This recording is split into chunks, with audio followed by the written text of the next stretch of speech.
선관위가 이항로 진안군수를 국민들에게 수천만 원의 명절 선물을 돌린 혐의로 검찰에 수사 의뢰했습니다. 설립 법안 제정이 늦어지는 등 남원 공공의료대학원이 2022년에 문을 여는데 차질이 우려되고 있습니다. 전주와 익산의 사립유치원 11곳이 폐원을 신청했는데 전북교육청이 이를 받아들이고 공립유치원을 만들기로 했습니다.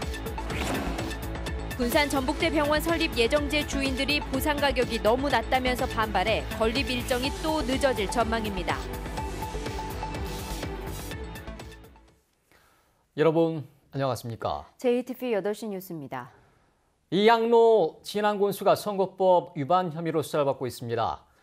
검찰이 관계자를 체포하고 압수수색을 벌이며 발빠르게 움직이고 있습니다. 6.13 지방선거 사범에 대한 공소시효는 이제 열흘 정도 남았습니다. 오정현 기자의 보도입니다. 이항로 진안군수가 받는 의혹은 선물 세트 제공입니다. 명절 인사 명목으로 500여 명 주민들에게 수천만 원어치 홍삼 세트를 돌렸다는 의혹인데 이런 내용은 지난달 20일 먼저 선관위에 신고됐습니다. 20일 날 제보 들어와서 이제 관련 자료 조사해서 29일 날 검찰에다 수사를 했다. 한번 검찰에서 더 추가적으로 판단해야 될 요지가 있기 때문에. 의혹을 뒷받침할 사진과 함께 전화 녹취 파일도 증거로 제출됐습니다. 추석 때 부르려고 나면 전화해가지고 선물 잘 했습니다. 그러니까 거기서는 애썼다 고생했다 좀 협찬해 주셔서 그쪽으로 전화 한 통화씩 넣어주십시오. 이제 알았다고. 공을 넘겨받은 검찰은 발빠르게 움직이고 있습니다. 금품을 돌리는데 동원된 것으로 알려진 이군수 측근을 체포해 조사하는 한편 선물의 출처로 알려진 진안군 출원기관과 업체에 대한 압수수색 역시 벌인 것으로 알려졌습니다. 이 군수는 선거를 앞두고 친목 모임에서 지지를 호소한 혐의로 기소돼 1심에서 벌금 70만 원을 선고받은 상태. 6.13 지방선거 사범에 대한 공소시효가 열흘 정도 남은 가운데 검찰의 추가 기소 여부가 주목됩니다. JTB 뉴스 오정현입니다.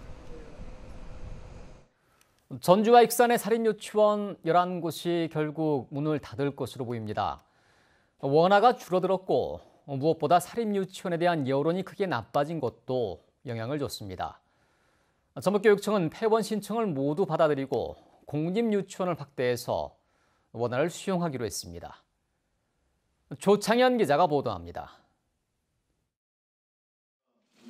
국회 교육위원회가 사립유치원 비리 근절을 위한 유치원 3법 심사를 시작했습니다. 민주당과 자유한국당안이 충돌하고 있는데 여론을 의식해 연내 처리될 가능성이 높습니다. 유치원 3법이 처리되면 집단 폐원하겠다는 사립유치원 반발에 교육부는 강경 대응 방침을 밝힌 상태입니다. 현재까지 도내에서 폐원 의사를 밝힌 사립유치원은 11곳, 익산의 4곳은 폐원이 확정됐고 전주와 익산의 7개 유치원은 폐원을 위한 법적 절차를 밟고 있습니다. 이들 유치원이 폐원하면 분산 배치해야 할 원안은 500여 명이 될 것으로 보입니다. 저 도저히 아이들이 없어서 못하겠습니다. 장관님, 의원님 땅에다가 유치원 세워서 당신이 운영해 주십시오. 전북교육청은 사립유치원의 폐원 신청을 모두 받아들일 방침입니다. 문제는 폐원 유치원에 남아있는 아이들을 어떻게 배치하느냐인데 최대한 공립유치원에서 수용하겠다는 계획입니다. 시급하게 내년도에 단설과 병설 유치원 36학급을 신설하고 학부모 우려가 높은 통학 문제와 돌봄 서비스도 개선하겠다고 밝혔습니다. 통학버스는 최대한 저희들도 증차할 계획을 가지고 있고요. 방과 후 교육과정이나 돌봄에 대한 부분들도 지금 대책을 세우고 있습니다. 그래서 특별히 염려하지 않으셔도 될 것 같습니다. 전북교육청은 앞으로 3년 안에 공립유치원 150학급을 추가 확보한다는 계획이어서 사립유치원의 설 자리는 더 좁아지고 반발은 커질 것으로 보입니다. JTB 뉴스 조창현입니다. 군산 전북대병원 건립 사업이 산 넘어 산입니다. 군산시가 사업 부지에 있는 토지주들에게 보상 가격을 통보했는데 터무니없는 가격이라며 강하게 반발하고 있습니다. 보도에 김진형 기자입니다. 지난 2016년에 확장된 군산 전북대병원 부지입니다. 10만 제곱미터에 이르는 부지를 39명이 소유하고 있습니다. 군산시는 지난달 토지 소유주들에게 토지 감정 평가를 통보하고 매수에 나섰습니다. 그러나 토지 소유주들이 보상 가격에 강하게 반발해 토지 매입이 순조롭지 않은 상황입니다. 토지 소유주들에게 제시된 가격은 3.3제곱미터에 40만 원에서 120만 원 수준으로 인근 땅 시세와 비교해도 터무니없이 낮은 가격이라는 겁니다. 일부 소유주들은 현실적인 보상 가격을 내놓을 때까지 협상에 응하지 않겠다고 통보하는 등 강경한 입장입니다. 군산시는 토지 소유주들의 반발에 올해 마무리하기로 한 토지 매입을 내년 9월로 연기한 상태입니다. 이의제기한 사람도 있고 못 팔겠다 한 사람도 있고 재감정해달라는 사람도 있고 여러 그런 방향이 있는데 500병상 규모로 지을 예정인 군산 전북대병원은 2021년 개원이 목표입니다. 그러나 전북대병원이 사업 부지까지 확정해 놓고도 사업 추진에 적극 나서지 않아 1년 남짓 허송 세월을 보내기도 했습니다. 갈 길 바쁜 군산 전북대병원 건립 사업이 토지주들의 반발에 또다시 차질을 빚지 않을까 우려가 커지고 있습니다. JTB 뉴스 김진영입니다. 남원의 국립공공의료대학을 설립하기 위한 법안의 올해 국회 통과가 어렵게 됐습니다. 예산 확보, 부지 선정까지 줄줄이 차질을 빚고 있습니다. 2022년에 개교한다는 계획도 장담할 수 없게 됐습니다. 송창용 기자가 보도합니다. 올해 정부는 남원에 정원 49명의 국립공공의료대학을 설립하겠다고 밝혔습니다. 개교 목표는 오는 2022년 3월입니다. 공공의과대학 개원하는 그 날짜는 저희들 그 목표에 맞춰서 가능한 그때로 할 수 있도록 최선을 다하고 있습니다. 공공의료대학을 설립하기 위해 필요한 것은 설립 근거를 담은 관련법의 제정입니다. 지난 9월 더불어민주당 김태년 의원 등이 대학 설립법을 발의하자 정부와 전라북도는 올해 안 국회 통과를 추진했습니다.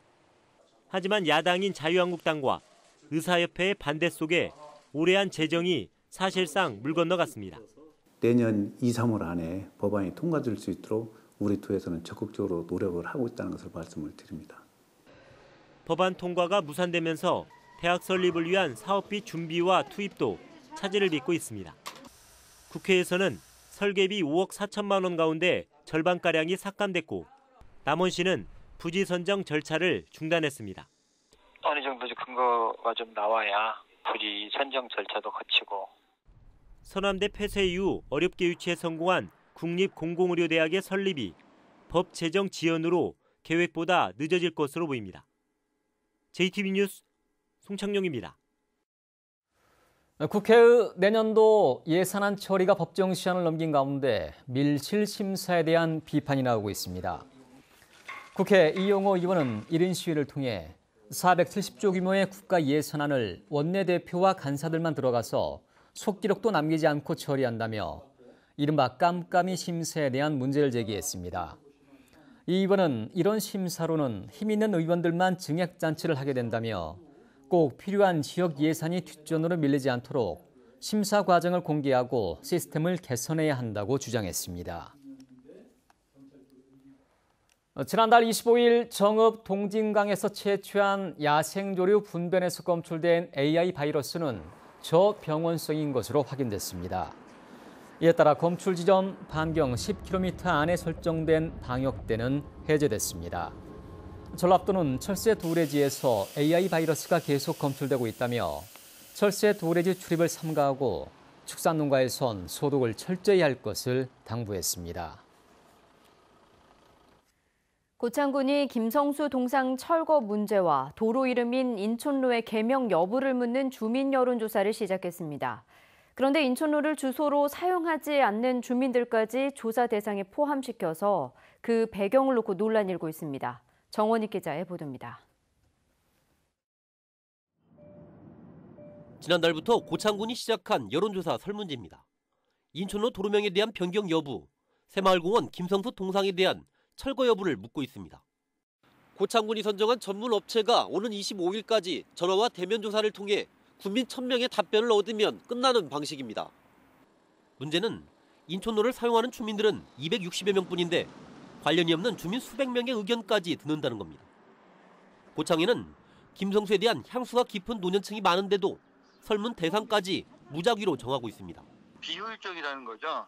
사용하지 않는 불특정 다수한테까지 그거를 여론조사를 한다는 것 자체가 효율적이지 못하고. 고창군처럼 고려대 인근 인촌로 개명을 추진하는 서울 성북구는 인촌로 사용자 9천여 명에 대해서만 동의 여부를 묻고 있습니다. 도로명 주소법에 따라 자치단체장 직권으로 발의해 처리하는 겁니다. 도로명 주소는 사용자만 하는 게 맞습니다.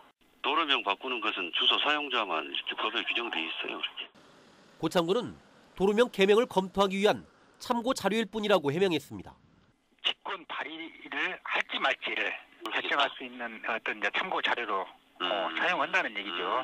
2분의 1 이상이 됐다고 해서 직권으로 발의한다. 그건 아니에요, 아직은요. 이번 여론조사가 김성수의 흔적을 지우는 게 아니라 유지하기 위한 자료가 되지는 않을까 우려됩니다. JTB 뉴스 정원익입니다.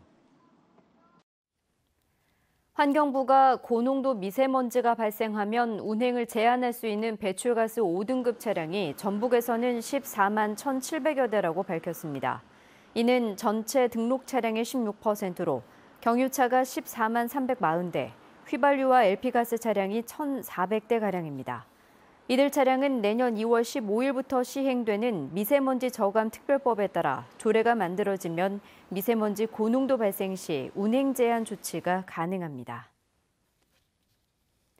전북 혁신도시의 기지재가 생태공원으로 조성됩니다. 전주시와 한국토지주택공사는 내년까지 40억 원을 투입해 기지재 주변에 1.37km의 순환형 산책로를 조성하고 이 가운데 800m 구간에는 물 위를 걸으며 경관을 감상할 수 있는 수중 데크를 설치할 계획이라고 밝혔습니다. 한국토지주택공사는 내년 1월에 공사에 들어갈 예정입니다. 전북애향운동본부가 제41회 전북애향대상 수상자를 선정했습니다. 수상자는 애향대상의 이승우 군장대 총장, 애향본상의 임숙현 영생당 한약방 대표, 김경주 우석대 명예교수, 법인특별대상의 이정 정의수산 대표 등 4명입니다. 국민연금공단과 한국전기안전공사, 한국국토정보공사 등 전북 혁신도시 이전기관 3곳이 사랑의 김장대축제를 열었습니다. 이들 기관은 배추 2,500kg을 구입해 완주군 자원봉사자들과 함께 김치를 담고 이를 사회복지 공동모금회를 통해 저소득층에게 전달했습니다. 전북경찰청 광역수사대는 외국인 미성년자를 고용해 영업한 유흥업 수업주 46살 이모 씨를 구속하고 조사 과정에서 달아난 46살 정모 씨를 쫓고 있다고 밝혔습니다. 이들은 올해 초 군산시 한 유흥업소에서 러시아와 카자흐스탄 국적 미성년자 10명을 고용해 영업한 혐의를 받고 있습니다. 경찰은 이 씨를 상대로 미성년 외국인 고용 경로 등을 추궁하고 있습니다. 익산경찰서는 문이 잠기지 않은 화물차 여러 대를 잇따라 훔쳐탄 혐의로 46살 정모 씨를 붙잡아 조사 중입니다. 정 씨는 지난달 7일 저녁 7시 40분쯤 익산시 춘포면 한 주차장에서 1톤 트럭을 타고 달아나는 등 최근까지 익산과 완주, 충남 서천, 부여 등을 돌며 화물차 5대를 훔쳐 달아난 혐의를 받고 있습니다. 같은 범죄로 이미 교도소에 수감 중인 정 씨는 경찰 조사에서 거동이 불편해 차량을 훔쳤다고 진술했습니다. 낮 동안 그쳤던 비는 오늘 밤부터 다시 내리겠습니다. 비는 내일 오전 들어 그치겠고 예상 강수량은 5에서 40mm입니다. 내일 아침에는 기온이 10도를 웃돌며 큰 추위는 없겠습니다. 한낮 기온도 11도에서 14도로 아침과 비슷한 수준에 머물며 포근하겠습니다. 미세먼지 농도는 보통 수준이 예상됩니다. 비가 그치면서 모레부터는 기온이 큰 폭으로 떨어지면서 본격적인 추위가 시작되겠습니다.